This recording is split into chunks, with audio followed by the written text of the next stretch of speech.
नमस्कार, मैं हूँ सीमा और आप देख रहे हैं दैनिक भास्कर।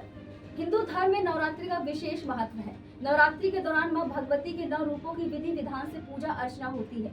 नवरात्रि के दौरान लाखों की संख्या में भक्त दर्शन के लिए देश भर में स्थित शक्ति पीठों पर जाना चाहते हैं। ऐसे में भारत के प्रमुख 51 शक्ति पीठों में से एक विंध्याचल स्थित मां विंध्यवासिनी के दर्शन के लिए लाखों भक्त आते हैं। ये धाम प्रयागराज और काशी के मध्य विंध्य पर्वत श्रृंखला मिर्जापुर जिले में स्थित है।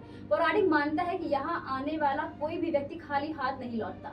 मां विंध्यवासिनी का यह मंदिर देश के 108 सिद्ध पीठों में से एक है। विंध्याचल पर्वत पर निवास करने वाली माता यहाँ पर सशरीर अवतरित हुई थी। पर्वत पर माता अपने तीनों रूप यानी महासरस्वती, महालक्ष्मी और महाकाली के रूप में विराजमान है। यही कारण है कि इसे महाशक्तियों का त्रिकोण भी कहा जाता है। इस पावन विंध्य धाम में मां विंध्यवासिनी के साथ मां काली अष्टभुजा का मंदिर भी है। इस त्रिकोण के बारे में मान्यता है कि अगर यहाँ पर आने वाला व्यक्ति तीनों देवी के दर्शन नहीं करे तो उसे उसकी साधना का संपूर्ण फल नहीं मिलता।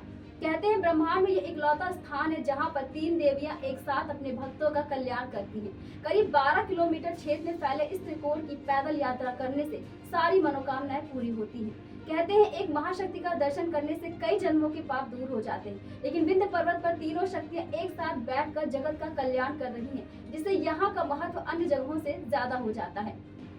मां विंध्यवासिनी के मंदिर से जुड़ी मान्यता है, औरंगजेब के समय में जब भारत के तमाम मंदिरों को तोड़वाया जा रहा था, उस समय एक विचित्र घटना घटी थी। औरंगजेब की सेना जब मां विंध्यवासिनी के मंदिर को तोड़ने के लिए पहुंची, तो वहां न जाने कहां से बड़ी संख्या में भौरों ने उस पर आक्रमण कर दिया था।